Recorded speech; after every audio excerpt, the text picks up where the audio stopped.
once we go live, we usually give it about 30 seconds to a minute to make sure that things are running accordingly. Great.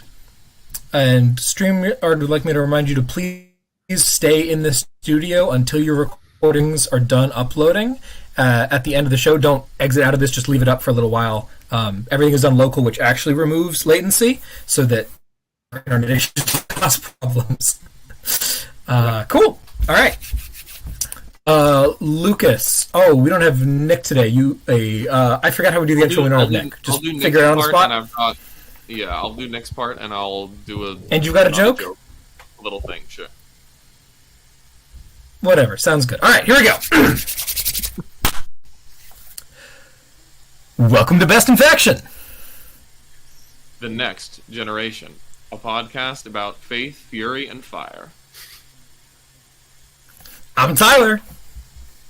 I am not Nick. Nick's not here. I said I'm not awesome. Nick. And today we... Okay. All right. Good job. Good job, Lucas. And today we are joined by a very special guest, good friend of the podcast, and longtime Sisters of Battle aficionado, Mr. Ryan Lynn. Go ahead and say hello to the audience, Ryan.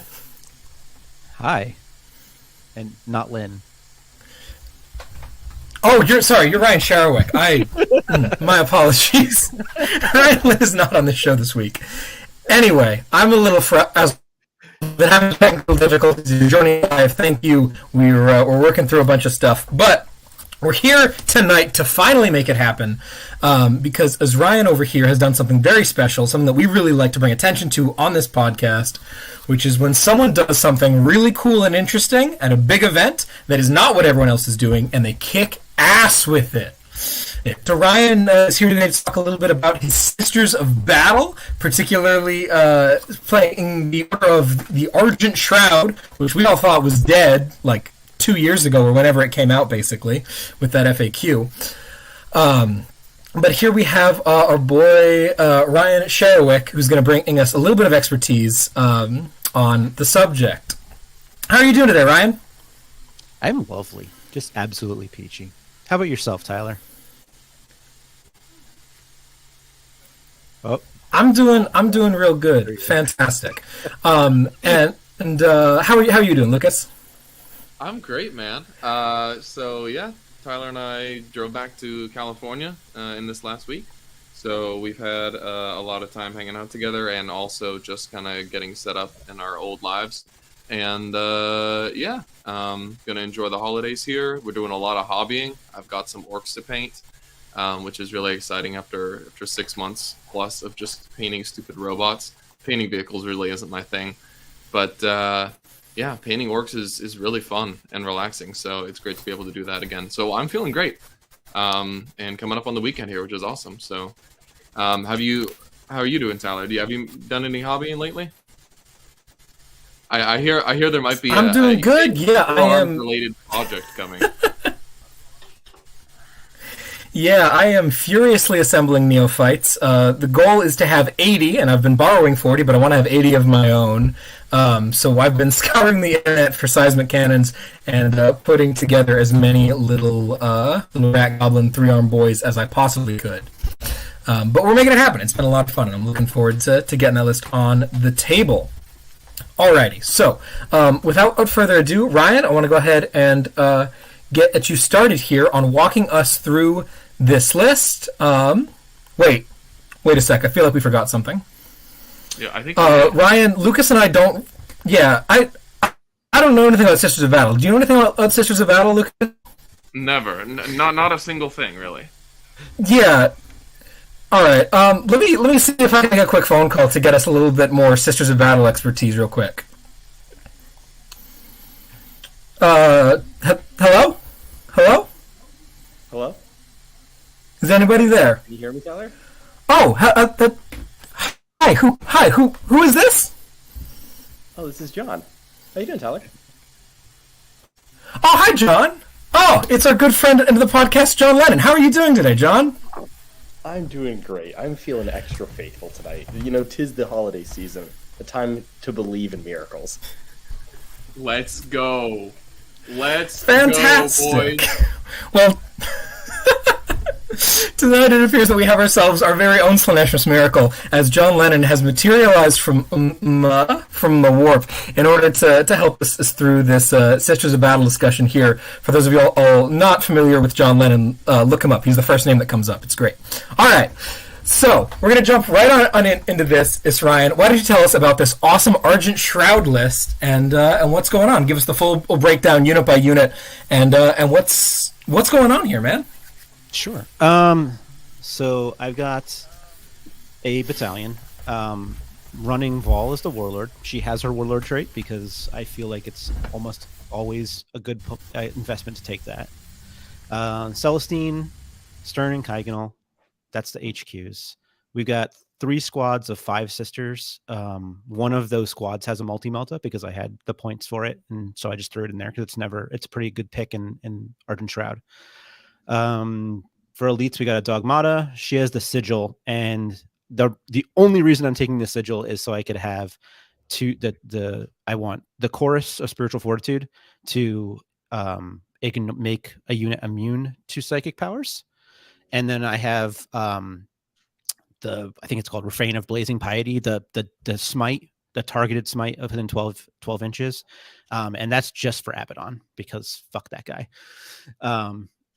Then I got 3 Paragons, and then 3x5 Repentia. And then for my fast attacks, we have 2x5 Dominions, all with Stormbolters, 5 Seraphim, 2 of those girls have Hand Flamers.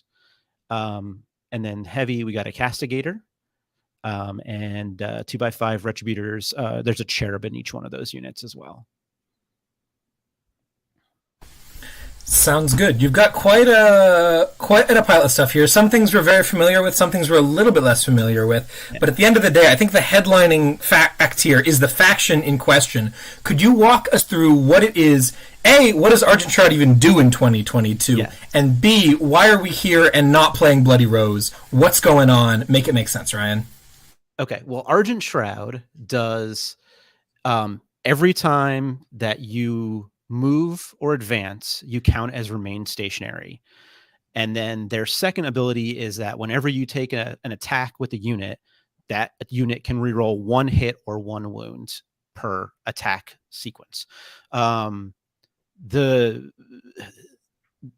Argent Shroud got a ruling, I don't know what it was, like 2 years ago, basically, that said if you come on the board from reserves or if you come out of a transport, then you don't get that remain stationary rule, which I don't like it, but hey, whatever. That was their ruling. Because of that, I just said, fine, I'm not taking any transports. We're playing, this list was designed for player place terrain. I can place stuff and hide it in a way that I can like minimize my losses early on. And then things can like shoot out and dart across the board and blast whatever they want to. Why I'm playing this other than Bloody Rose? Well, because I've played Bloody Rose for about 8 months and I'm bored as hell of it. I literally made this list for an RTT about a month and a half ago and was like, cool, I'm going to play a fun list on an RTT.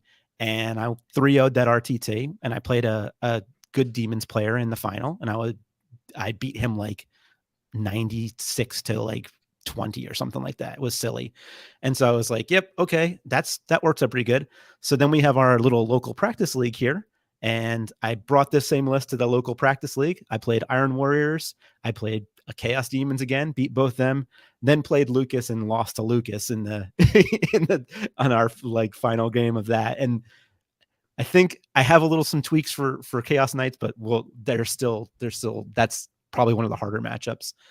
And then after that, I was like, I'm just enjoying playing this. This is a lot of fun. Let's bring it to a major and see how it does. And went 5-1, won the first 5 games, and lost a somewhat winnable game for me. So I'm bringing it to LVO now. I'm going to see how it goes. Keep on going with it.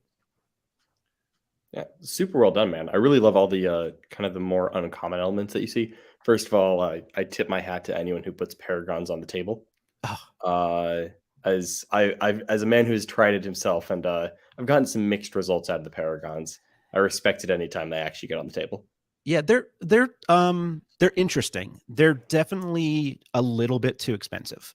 They probably should be like 180, 200 with the Meltas, but they have some play in Argent Shroud because they're moving 8 and then you're still can advance them D6. So you got like this nice 8 to 14-inch range that they can do. And you need a little bit of that melee swing because you don't have the melee. Yeah. Yeah, I like it. I feel like I mean I noticed that you have 3 named characters in there, and the only unnamed character you have is the Dogmata. Just out of curiosity, I know that the Argent Shroud trait is awesome, obviously. You know, advancing and shooting is great, you know, especially with the amount of guns you have. And then obviously the rerolls are awesome, especially on Meltas. Melts are good. My question is, did any other part of Argent Shroud come up for you at all? Like, are you using the Warlord trait, Relic, anything else? So the first iteration of the list before I brought it to the RTT, I put in a Canoness, and I just played like some like little practice games on TTS with myself and just like messed around with it. So I had a word Canoness, but she just didn't do anything. So then I switched her over to the no rerolls one. I forget what it's called, that ability. And again, like there was like one turn where maybe she did something, but it really wasn't that vital to the play style of the list. And we have a ton of chaos players in the Pacific Northwest, like a lot of chaos players. And so I was like, let's get her out and let's put Stern and Kignal in, because Stern is just mean to chaos. And yeah, that worked really well. And I could never put the Canoness or a Palatine or anything like that back in after playing that. For the uninitiated among us, could you walk us through what Stern and Kignal do exactly, particularly in response to the Chaos matchup? Yeah, well, Stern. So they're just melee characters. They don't get, because they're outcasts. They're not. They're blood. They're sisters, but they're not any kind of. They don't get any of the rules sisters do for the most part. So they don't get Sacred Rights, and they don't get Shield of Faith. And they don't get, I don't think you can use Miracle Dice on them either. I didn't use it in the past. So, but what they do get is they are at all times -1 to hit and wound. They have a 4-up invuln. And then when they take damage, all damage has to go to Kignal first. He has a 5-up Feel No Pain as well. Kignal's got 5 wounds and Stern has 6 wounds. So they have a lot of wounds for 2 little toughness 3 characters. But the big thing is that Stern gets essentially a shooting phase smite once per game or once per round. Start of the shooting phase, she smites. She rolls 2d6 on a 5+. It does D3 mortal wounds. On a 10+, it does D6 mortal wounds. And if there's any chaos units within 18 inches, you add 2 to that roll. So you need an 8+ to get D6 mortal wounds to chaos, which it comes up a lot. And then she also has a 6-inch -1 leadership aura for all chaos units.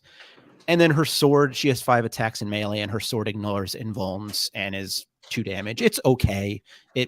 She doesn't get to reroll anything, so she gets to reroll her first round of melee attacks, but she doesn't get to reroll wounds, and it's only strength 5, so it's not super great.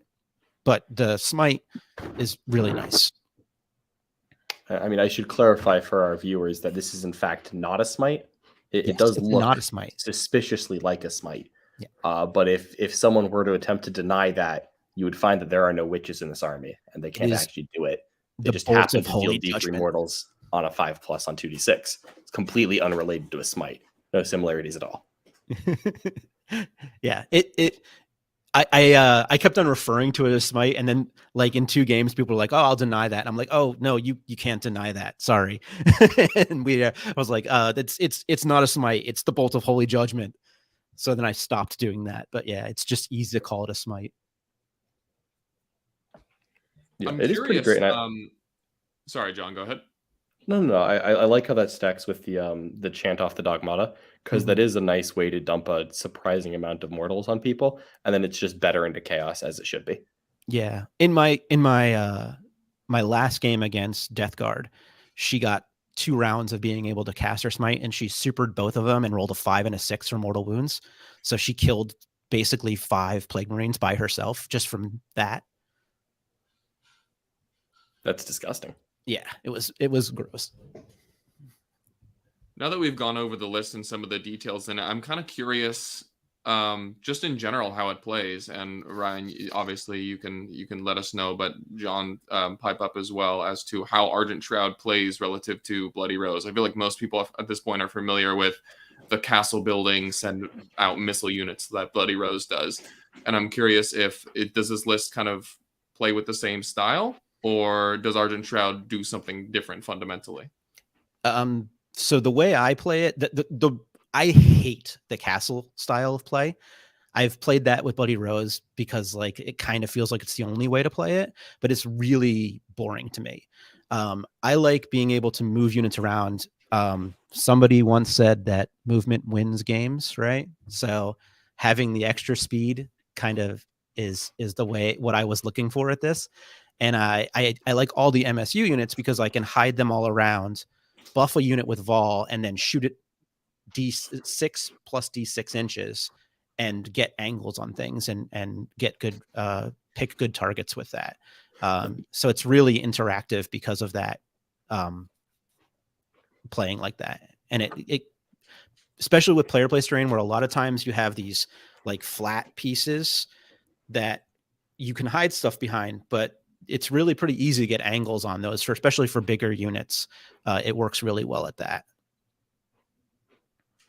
Yeah. So, I like that you're going for a faster style list. Just because one of the main complaints I have with Sisters is I always say Sisters are a slow army, and then people are like, what? You can Miracle Dice charges. I'm like, yeah, but they still move 6 inches. It's not actually that fast. It's just when you're in the threat range, you're just completely in the threat range. There's no long charges, but I don't actually get to charge people 19 inches away. Yeah. Where some armies can have a risky charge at 19 inches away. I just don't get one. Yeah. And I don't have the Repentia Superior, so I can't even do the advance and charge with the Repentia. Yeah, that was actually something I was about to ask about. How have you found the Repentia? Because obviously they're not Bloody Rose, so they're going to hit objectively less hard. Then you also haven't really invested in their damage output that much. So I'm kind of curious how you used them and if it was different than how a traditional Bloody Rose list would use them. Yes, it's very different. Usually what they do is turns 1 or 2, they'll make lines in front of my other girls to just if a melee unit is going to come charge me, you're going to have to hit that Repentia unit. And I'll throw, if I don't have a target for the no psychic or the psychic, the damage litany, the mortal wound litany, then I'll throw the +1 attack on them just to have it there. And then a melee unit, most melee units will come in, they'll have to make contact with that. And then I will spend the 2 CP to fight on death because 15 attacks, rerolling hits, and a lot of matchups you're still taking the passion for exploding 6s. Is still a somewhat respectable damage output. I think they got hit by a unit of just regular Chaos Marines at some point, and they just picked up all 5 of the Chaos Marines. And I was like, okay, you killed my 70-point unit of 5 Repentia, but then I picked up your unit as well, and I'm still clear to stand here and shoot and safe. But I also really, really needed them because the miracle dice generation is super important for this list.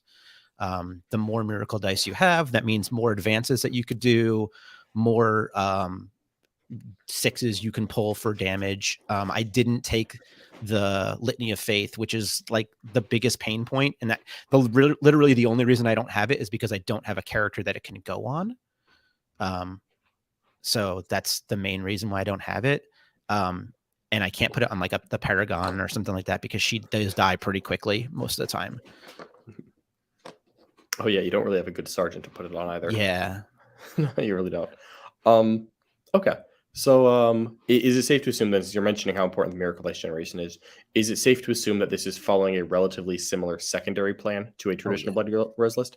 Yeah, you want Sacred Ground most matchups, always defend the shrine, and then Leap of Faith if you don't have a decent kill secondary that you're probably taking. Yep. Okay. That's kind of what I assumed it was going to be like, but I wanted to double check before I because Argent Shroud is good, up is down. I don't know what's happening here.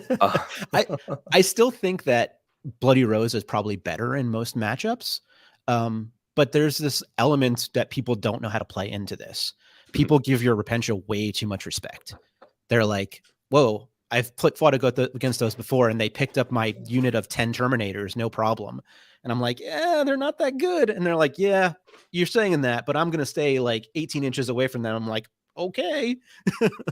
So there is an element of that happens. I know against good or better players, that's not going to come up as much, but like still people see them on the board and they can be scary. And like, I think I threw 5 Repentia into 3 Custodes bikes and picked up 2 of the 3, so. Got it. And in that case, is the Miracle Ice generation the main reason that you're taking the Repentia over something like Zephyrim? Because because the 2 like main melee units of Sisters are Repentia, Zephyrim, and I see a lot of other lists like Martyred Lady go more for Zephyrim because I think they hit a little harder without the buffs. So I guess the Miracle Ice generation here is the real decision point.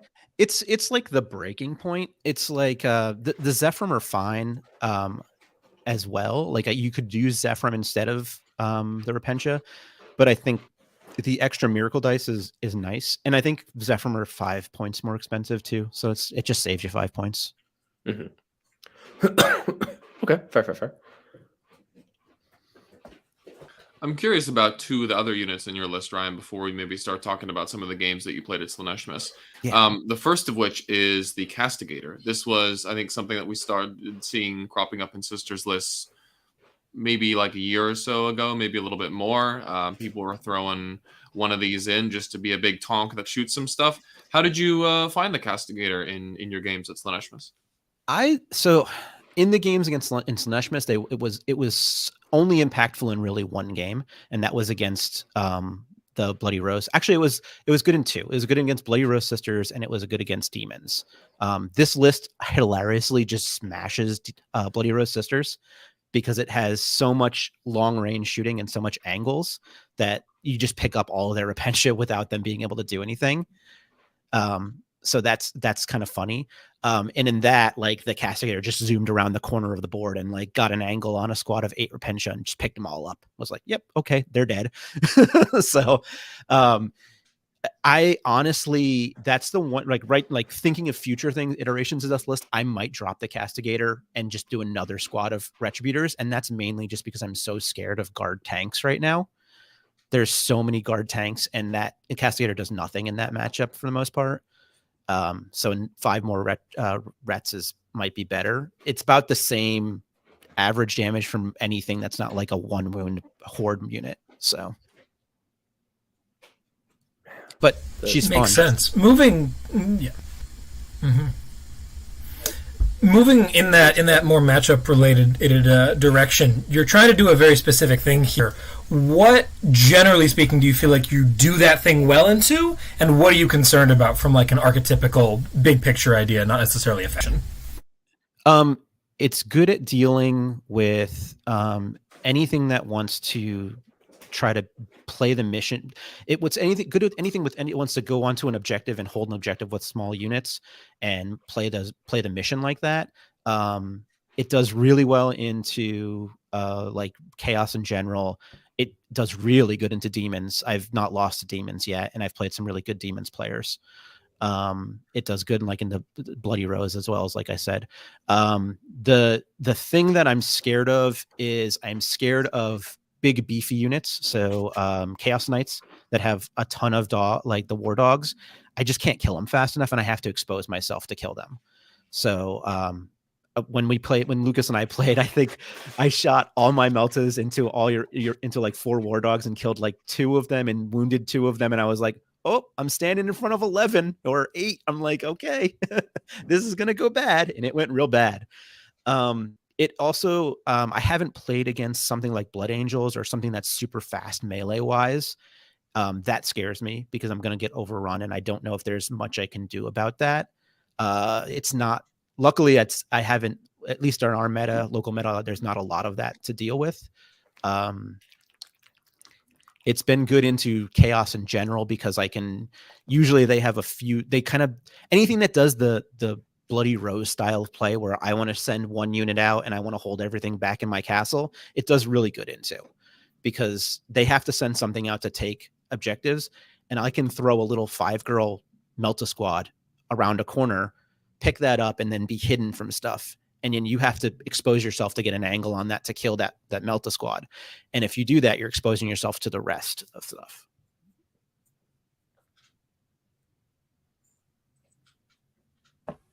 Nice. So I'm kind of curious now. Let's transition into your games at Slaaneshmas. Do you have one or two of them you'd like to talk about that were particularly interesting, close, or that where anything particularly fun happened? Yeah. Let's talk about my game with Tanner, because that, I think that's really showcases like one of the ways that this list does really well.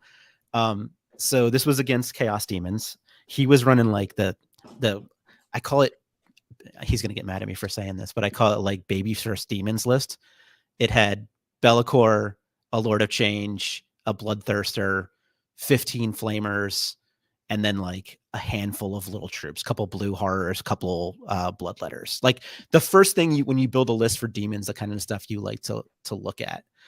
And that what happened with that is we were playing the Scouring, so we're looking at the 5 objectives in the middle. Looks like something that would be really good for him because he's got these big stompy demons.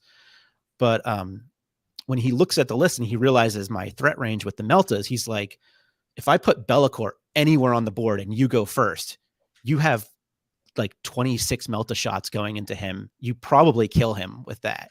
And I was like, yeah, I probably do. So he backlined Bellicor and put him like at the back edge of the board, but he couldn't do it far enough where he could be out of range of the Paragons because they're moving 8 instead of 6. So they have a little bit extra movement. So I was always going to be able to shoot them with the Paragons if I want to, but he thought, oh, well, at least I'm trading. You're going to trade your unit of Paragons. So he put his Bloodthirster up in Deep Strike, and he put a couple Bloodletters up in Deep Strike, like a bit of Flamers. And I was like, I rolled, fought first turn, that's what I want against demons, because I don't want them to be able to get the pressure on early. And I put Chorus on the Paragons to make them immune to Psychic. I spent the 1 CP to auto make that happen. And then I had a 5 Miracle Dice, so I used that to advance them to the center of the board, and they stood on center objective. All my other units stayed in cover and hid and did Sacred Ground actions on the back objectives, scoring 10 points because there was no way he was going to stop that. And then the unit of Paragons fired all their shots into Bellicor, and I spiked and he spiked, and I rolled 15 damage into Bellicor off of 6 multi-meltas. And oh my god. Yeah. And it was funny because I had played a practice game against my friend Leland and did the exact same thing to him. And he was like, they just kill Bellicor. And I'm like, yep, that's their only job. So now he was in this really weird position where Bellicor's out of position. He can't do anything. The Paragons are standing in the middle of the board. They're immune to Psychic. They also, for that, I took, because I'm not Bloody Rose, I can experiment and take other sacred rights. So I took Light of the Emperor. So I ignore all leadership modifiers and all attrition modifiers in my army now. So I'm always at my max leadership. So Paragons are leadership 9. I'm always leadership 9 now. And you're never deep striking closer than 9 inches. And they're standing in the middle of the board, creating this 18-inch bubble of you don't get to drop in. So he's like, I have to kill these Paragons, because if they stay around for another turn, like even if they don't kill anything, they're just going to be annoying in there. So he moves both his units of 5 Flamers that are on the board, puts 10 Flamers directly into the Paragons, and one girl lives with 2 wounds. After using Miracle Dice to pass him in and Moment of Grace to pass saves, I made sure that she was alive. And so there's one Paragon just standing in the middle of the board. She can't fail leadership. She's denying his Deep Strike for the whole next turn and just bossed it. So from there, the game was pretty much over. He tried to do some things like push units forward, but there was no way to get anything closer than 18 inches or 9 inches away from that Paragon. So I like to think that the next turn she did 5 damage to Bellicor as well. She did not. So disappointing. She, I think, shot a flamer and killed a flamer with her Meltas, and then she died the following turn. But I killed all of the flamers on the swing back. Then that's one of the techs in this list. The Dominions are so good at killing flamers. You put the rerolls on them, advance them forward, get them within 12 inches of flamers because they have to come, they have to come at you. And now all of a sudden you put mortal wounds into them. And then each one of their Stormbolters are 2 damage. So you fail 2 or 3 saves, and you've now lost a squad of 5 flamers from that.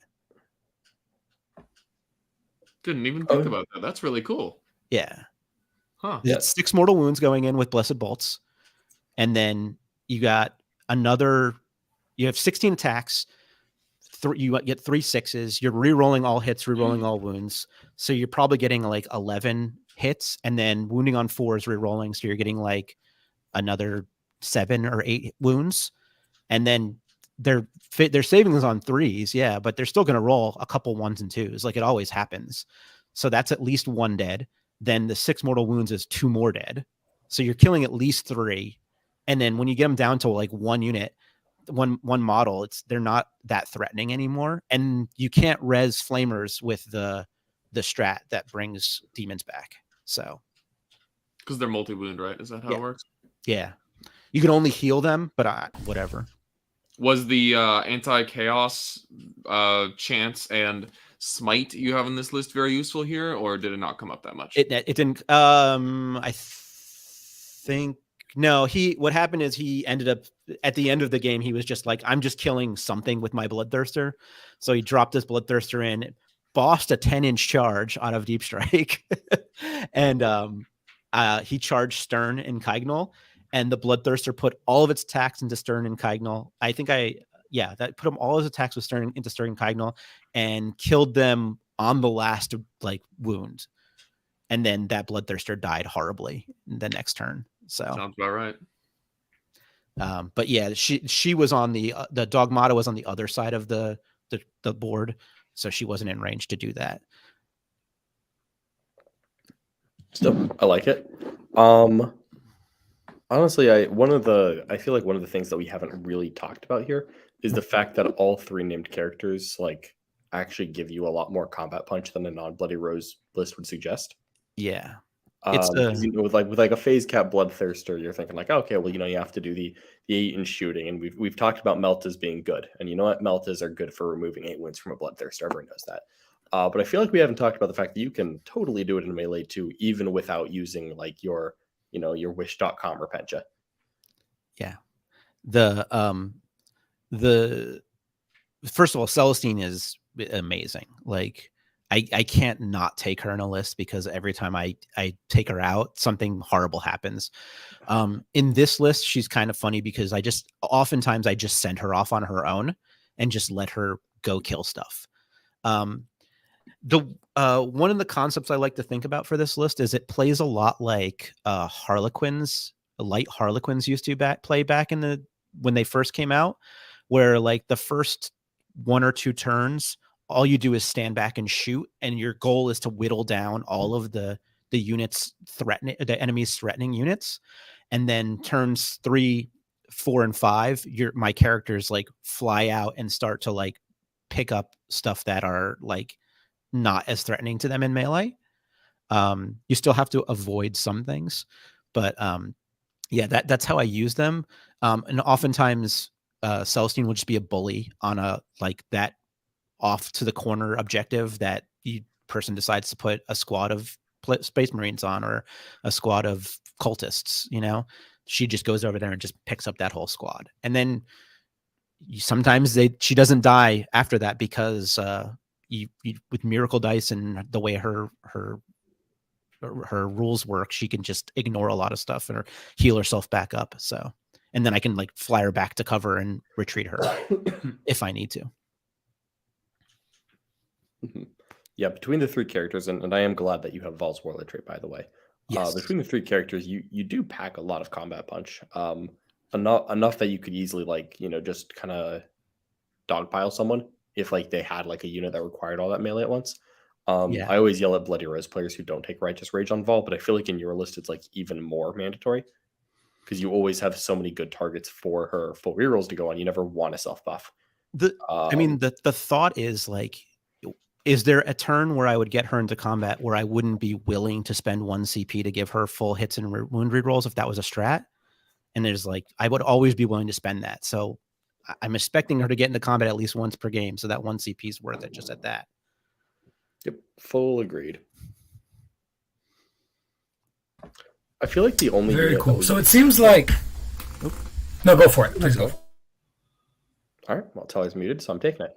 I feel like the only unit that we haven't actually mentioned yet is the Seraphim. Yeah. I don't think anyone has said the word Seraphims yet in the last time. Yep. They do Seraphim things. A lot of times I put them in Deep Strike.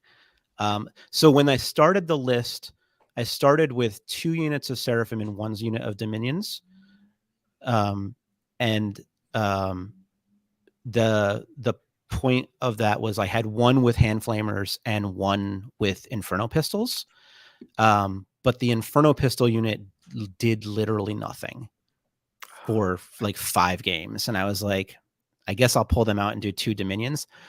Honestly, I'm still not 100% sold on 2 Dominions. 1 unit of them is perfect. 2 just doesn't do that much. So I have some ideas of tweaking that around. The hand flamers, on the other hand, are amazing. Those do great. I'll put them in Deep Strike. I'll drop them in and use the Deadly Descent stratagem to make them shoot when they come in and then shoot again. That's a good thing to talk about. My first game at Slaaneshmas, I played James Idle, who was playing Iron Warriors, and turn 1, he had a triple decimator with Soulburner Petard Iron Warriors, and I totally whiffed with all of my Retributors and did 4 damage to a decimator, and then lost all of my Retributors because they just died to the Soulburners.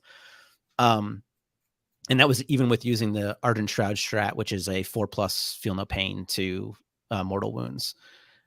So at that point I was like, okay, well, I can't kill these decimators anymore. So my goal became primary denial, and I spent the rest of the game using whatever units I could to kill all of his troops and then steal objectives from his decimators and his he had a land raider also, which again I could not kill. You can't kill a T9 no wound reroll land raider. So 1 turn he had 2 objectives. It was, I don't remember what the mission was, but it was Prios. So he had 2 objectives that were kind of close to each other.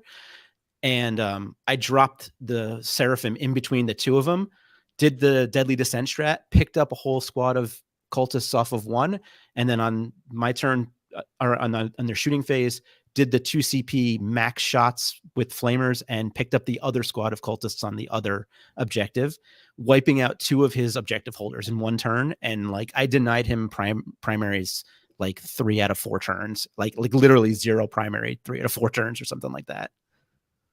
Oof, that's glorious. Honestly, yeah. I'm always happy when I see Seraphim.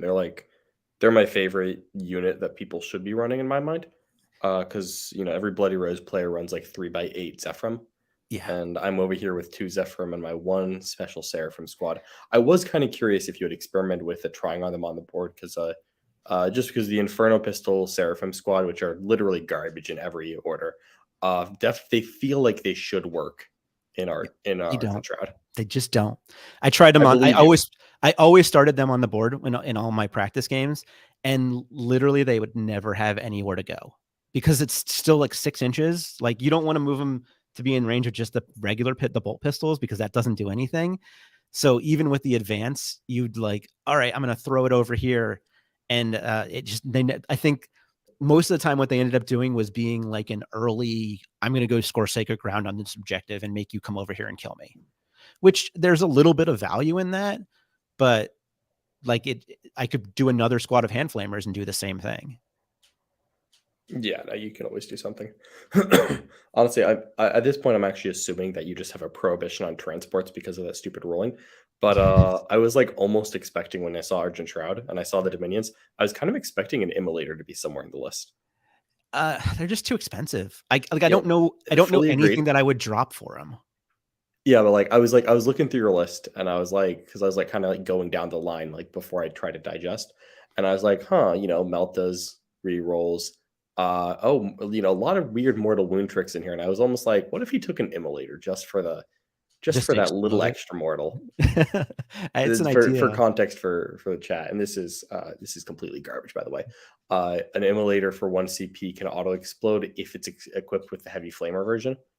I ran it for 7 games at the GW finale without getting it to auto explode because it was just so garbage that it either got disrespectfully ignored even when I touched people with it, or it died like 30 inches away from the action because it's an Immolator. Yeah. Those were the two options I experienced. Because you can't hide it that easily because it's like this giant stained glass window on the front of it and everything. And then you have no good targets turn 1. So somebody's like, oh, well, I'll just fire my hammerhead at that one Immolator over there. And it blows up. Yeah. Yeah, you can't hide behind a GW rune because it's too tall. And that's super depressing for a Rhino chassis. Yeah. It's funny because Cassie, on the other hand, like a lot of times a similar thing would happen where I would throw all my Retributors out like turn 1 and my Paragons out because they're like blasting stuff away. And meanwhile, she's just standing in the corner like, I'm going to pick up that unit of cultists. I'm going to kill 4 to 5 of your Space Marines over there, and just completely ignored because like everything else is so much more threatening. And so she lives for like 3 or 4 turns, and then like turn 4 zooms 18 inches across the board and like gets on their backfield objective. Cassandra does no wrong. This is why I was sad when you said you wanted to cut her. Like, I think she's great. I think she has a type of utility that literally nothing else in this damn codex has. Yeah, I'm not sure if I'm going to cut her. It's just I'm so scared of this like 11 to 13 guard tank list. And I don't have a solution for that. Maybe my solution is just dodge that matchup. You just got to have faith, and also like pull some bullshit. Yeah. Touch all their tanks. Yeah, seriously, you see, you have to scout move the Immolator. That's how you do it. Scout move the Immolator with the Dominions. Yeah, it's the only thing that could possibly work here. But then I would have to cut Cassie for the Immolator. Very nice. All right, cool. So I can see your game plan. You have to draw people in because you're playing sisters, so you score 100 standing still if they're not careful. And once people get drawn in, 97. Leap of Faith caps at 12. My apologies. So you'll score at 97 with your eyes closed, so someone has to go interact with that. And it seemed like a lot of your opponents have had trouble getting in, especially if they're relying on deep strike mechanics, especially in the case of Demon there. You're playing a fast shooting army, and in my mind, the scariest thing to a fast shooting army is a faster shooting army. How do you feel into Tau and Eldar and anything that can try to play your game back at you and is willing to bring the fight to you? What do you do about that sort of an archetype? Well, Eldar I probably lose to. I mean, unless I'm a better player than them and I just outplay them. But I think all sisters, that's like one of sisters' worst matchups is Eldar. Like they have the perfect profile for dealing with sisters and in almost every situation. So even Bloody Rose is in a bad place against them. I mean, I think I give myself maybe a little bit more play into them because I can actually now pop them from a distance, which Bloody Rose is hoping to hide behind terrain and then launch a missile into them. Tau is difficult. It's one of those matchups where you kind of need to go first because the planes are so dangerous. And if you go first, then they strat reserve the planes, but that means you're not being bombed. So that's like a good thing. Luckily every Tau player lost at Slaaneshmas round 1. So I never had to deal with that, but, yeah, Tau is hard. And I don't know if I have a good answer. I have not played any practice games into Tau so far with this. So that's one of the ones I am concerned about for sure. Gotcha. I will say, I think a lot of Tau players have been catching on recently that when going second, the right move is often not to go off the table, but just to move backwards, so that you're at least getting your shooting phase turn one. And you sort of deny that, if I'm reading your ranges correctly. They lose, 36 range and Meltas. They lose the. I will spend a 6 miracle dice to advance a squad of Rets out there and kill those bombers. So yeah, makes sense to me. So that's working to your advantage. In terms of getting shot at, I am very ignorant of how sisters work, but I know that there's been a lot of argument recently in the community between 5-man Ret squads and 10-man Ret squads. Could you break down for us a little bit, both in general what's going on there, and also why in particular you prefer the MSU ones? So the like I said earlier, the thing with the 10-mans is they're really good, but you change the way you dynamically how the army plays. You've become a castle where you're going to stand in one position around your Hospitalier and Vahls and kind of like snake a tendril out and like fire some shots with that unit. But you're this big blob of 30 to so models that are just like kind of moving around as a unit. The way I don't like playing like that, because I feel like it makes you really static on the board and doesn't let you play, doesn't let you respond to threats fully in a lot of ways. So what I'm doing is I'm playing the trading game that Bloody Rose plays, but I'm playing it with shooting. So I'll launch a squad of 5 Retributors out to go kill a really big threat from my army, fully well knowing that they're going to die the next turn. And that's fine, because they're going to fire 10 shots, probably rerolling hits and wounds, and pick up almost everything that they shoot into. So that's the difference between that. I don't know if that answers your question. Yeah, for sure. That makes a lot of sense. They're not particularly conducive to your run and gun stuff here. And if you're looking to trade a unit, you want that unit to be as cheap as possible. Yeah, I know a lot of the other Sisters players that are experimenting with Argent Shroud right now are running instead of the Dominions, they're running a big brick of 20 Sisters with Stormbolters, and then 2 bricks of 10 Retributors with multi-meltas. But like I said, to me that feels like I'm such a sitting duck. And like if you run into an army that has a really good melee punch, now you've just like everybody's in one spot to be touched by that melee. Yeah. To kind of add a little bit to the argument of 10 versus 5 Rets, as one of the early adopters of the 10, I'm a big fan of 10 Retributors personally, but I also almost exclusively play Bloody Rose. I feel like one of the big things that makes the 10 work is that the 5 extra bodies have 2 purposes. One is that it's 5 extra girls to kill before you get to the Meltas, which is obvious. 2 is that it's 5 girls who are still alive after you kill the Meltas and you use a strat to shoot on death. And Argent Shroud obviously does not have access to that.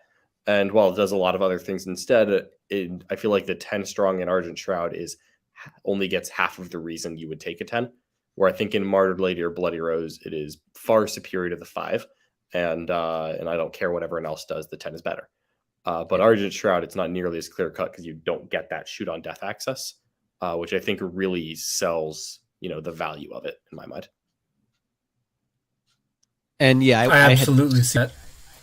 I had switched to that for my Bloody Rose was running 10-man squads for that reason, because just like letting them, like, you're going to Lucas fire his knights into them. And I'm like, cool, I'll spend the 2 CP and shoot on death and pick up that knight that just killed them, or a different knight that can't shoot, and then res them next turn. Yeah, I found that was actually instrumental in conquering the Chaos Knight matchup for me. I've had a really good run into Chaos Knights with my Bloody Rose, and the 10 Rets, or the several 10 Rets, have been instrumental in that every time. But that is only one specific matchup. Yeah. And like I said, I think Chaos Knights is one of the bad matchups for me for sure. And it's because of that. I'm just exposed and going to get shot. That's another one where dropping Cassie might be a good thing, because then I have another squad of 5 Rets and I can do more damage, but I'm still going to be exposed afterwards. And it's how many can the Knights player pick up?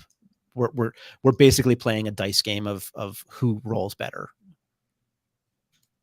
Yeah, it's a scary thing because they're making you roll dice at every dimension. It sucks. Yes. Yeah, absolutely. To pull on that thread a little bit harder there, we've talked a lot about particularly the Castigator as potentially being on the chopping block if John isn't looking. What is not in this list that you would like to be in this list? Like before you start thinking about what has to come out, we're trying to make room for. What are the things that you're missing? What are the things that you feel like you would like to have? What barely didn't make it? Honestly, I'm pretty happy with almost everything else. The hardest thing is like I'm not settled on the fast attack slot setup. So the change that I would be making is if Cassie has the missile on her as well, so she's 140 points. So if I drop her,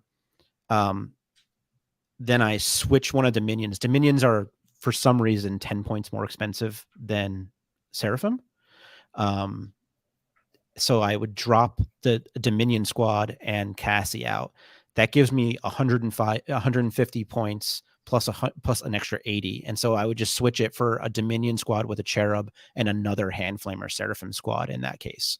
And that gives me then I can start one Seraphim squad on the board and use them for early moving with Sacred Grounds and grabbing far objectives. And the Rets are another unit that can shoot. And doing the math, like me and Nick got matched for the final game initially until it got rescinded because Tanner hadn't dropped. And so like I've been replaying that game in my head, like what would have happened if I had played against him a whole bunch. And having 3 units of Rets against Votann versus 2 units of Rets against Votann makes a big difference. So, like with 3 of them, I pick up both squads of bikes and one of the land trains in one round of shooting. Where if I don't, I have to either choose between the bikes or the land trains. Yeah, just to clarify, I think you accidentally had a verbal typo there. You want to add a 3rd squad of Rets, right? Not a 3rd squad of Dominions. Yeah. Sorry. Yes, 3rd squad of Rets. Yeah, you're good. Yeah, Maybe I also might have misheard. I just want to clarify that. It would be 3 Rets, 1 Dominion, 2 Seraphim with Hand Flamers. Yeah. While we're talking about Rets, this is kind of something that I kind of wanted in your list, and I want to see what you think about it. Okay. Are the one multi-melt you have a Battle Sister squad, obviously in Argent Shroud, that has value. Is that something you're attached to, or is that just kind of no? I just had the points, and it's so hard to spend points right now. So have you considered putting combi flamers on your Retributor superiors? So the initial version of that, when I had the 2 Seraphim squads, had Hand Flamers, essentially the same thing. And I just never got them close enough to do that strat, the +1 to John's referring to, was it Holy Triumvirate, which gives him +1 to wound. Yeah, Holy Trinity, which gives you +1 to wound if you have a bolter, a flamer, and a melta in the unit when you shoot at a target, a single target. And I just it never came up because they're not that often within the 12-inch range, unfortunately. Would you like the trick with the combi flamer? What's the trick with the combi flamer? It's a flamer weapon in range, 24 inches. Oh, I had never thought about that. You don't have to fire the flamer half of the combi flamer to count it for Holy Trinity. Yeah, just like you don't have. That's with the hand flamers. You don't fire the bolt pistol. Yeah, no. It has to be. Wait, really? Model, a model equipped with a flamer in range of the enemy. The model has to be in range to shoot the enemy. That's it. Oh, that is really good. Doesn't have to shoot with the flamer weapon. Doesn't have to. So cut the 1 multi-melta, which, like I said, is completely, and then put 2 combi flamers in there. And then you can pop +1 to wound at 24 inches, which I really like for the unit that isn't getting the Vol rerolls more than anything. I don't think it's mandatory on both, but it's nice. But what I really like is that you can have 1 unit step out with Vol rerolls, the other one step out with +1 to wound. and try to get 2 shooting real good. And then there's always the possibility of, into the armies that tell you not to reroll your wounds. This is, in my mind, mandatory. Like when I read Votan is when I went into every ret squad I had and just increased their cost by 10. Yeah, it seems like +1 to wound seems like a great way to counteract no wound rules abilities. That is really powerful. Yeah, that's 4 up to wound breakpoint against land train seems rough. It is. 3 is a little more palatable. Yeah, I've never shot a land train with a multi-melt. If I'm being honest with you, I actually just really like wounding the bikes on 2s and making sure they go to sleep. True. Yeah. That's I might try that. That's a great idea. Thank you. Yeah, of course. The one downside of it is that it does make the unit all shoot the same target. So it makes the split fire option a little less awesome. But, it's only one unit, so you just have that hit the biggest target and then have the Vahl unit do the split fire tricks that you need or whatever you need there. How does the I guess you can't activate the cherub and fire at a different target either and get the +1 because of that? That is wonderfully unclear. Okay.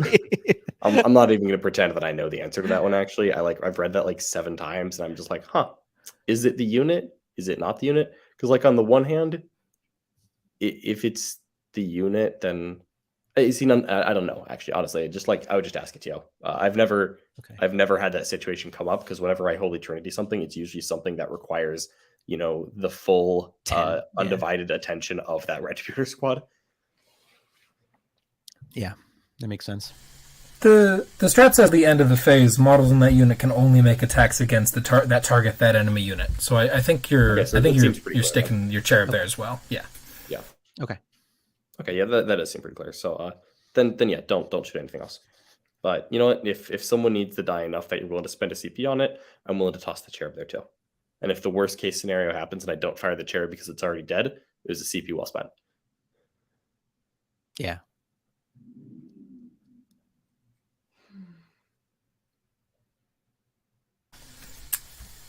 Very cool.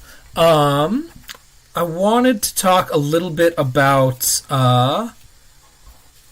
your what went wrong for you necessarily at Slaaneshmas. Like we said, you had an awesome 5 round winning streak, but you ended up going down to our boy Tremble and his horde of Plague Marines. Yeah. How does that matchup feel, having played into it now? I imagine you don't run into that on a daily basis. Does that feel like something that went wrong on your part, or does that feel like something the list just isn't ready for?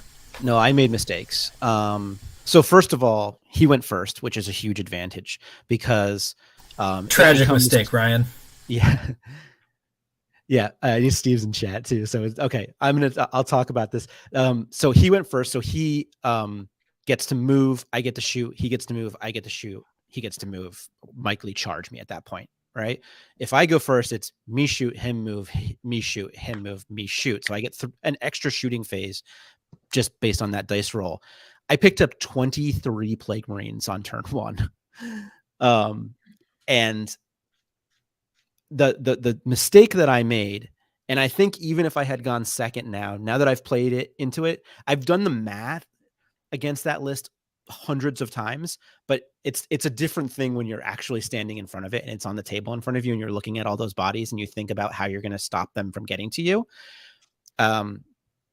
What I did was I moved my Repentia up and made a wall in front of his guys, and Steve's smart. So he shot like 3 from each one and then just charged them and moved like 8 additional inches around them past me. And I was like, as soon as I saw him do that, I was like, oh, why did you do that? That just lost you the game.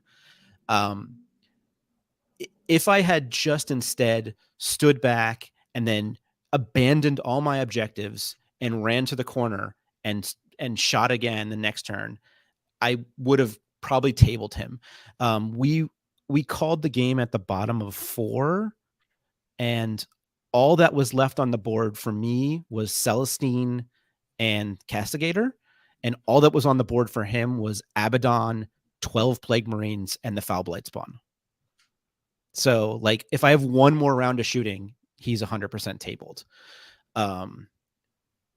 So I think that I could change. That would change. Also, the Castigator does nothing in that matchup because damage 2 going to damage 1 and Armor of Contempt, I think she might have done a wound to a single Plague Marine.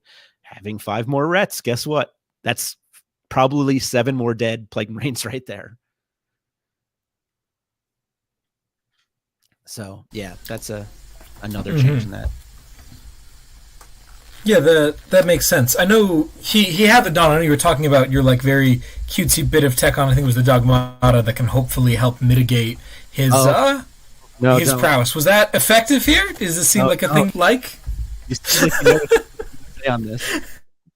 So we got to that point, and I had to charge into Abaddon, like, to kill him. I knew this, like, I had to deal with him. And so I had to save 1 CP so that I could do Moment of Grace to save a girl.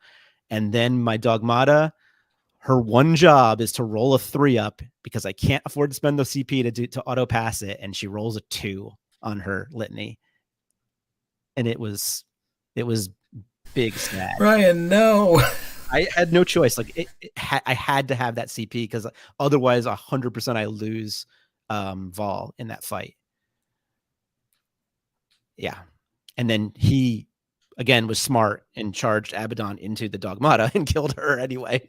So that threat was gone. That didn't lose the game. Like, it didn't matter at that point. The other 20 Plague Marines that were in my melee in melee with me at that point lost. I was in trouble at that point then. So sad. It's always sad when Morgan Fall doesn't, righteously put Abaddon down like she should. Yeah, she did her 3 damage. That was it. She did her 3 damage. There you go. She got 1 failed save throw. She probably got more than that, but she could only do the 3. So, yeah, I think he was at Abaddon was at like 3, but like I said, at that point I had nothing left. So, I also like totally spaced on. I charged the Plague Marines with the Paragons because even in melee with +1 attack and hitting on 2s, they pick up like 4 or 5 Plague Marines, and totally charged into the aura of no do not count as charging, because even though I played Death Guard as for like 12 years now, I can't remember my own rules when I'm playing a different army. It was like, oh yeah, that's a thing that got me. So all that time you weren't playing the Ferryman, Ryan. You just weren't running the best Plague Company. Yeah, that is true. That 12-inch aura is pretty funny. It is funny. It was.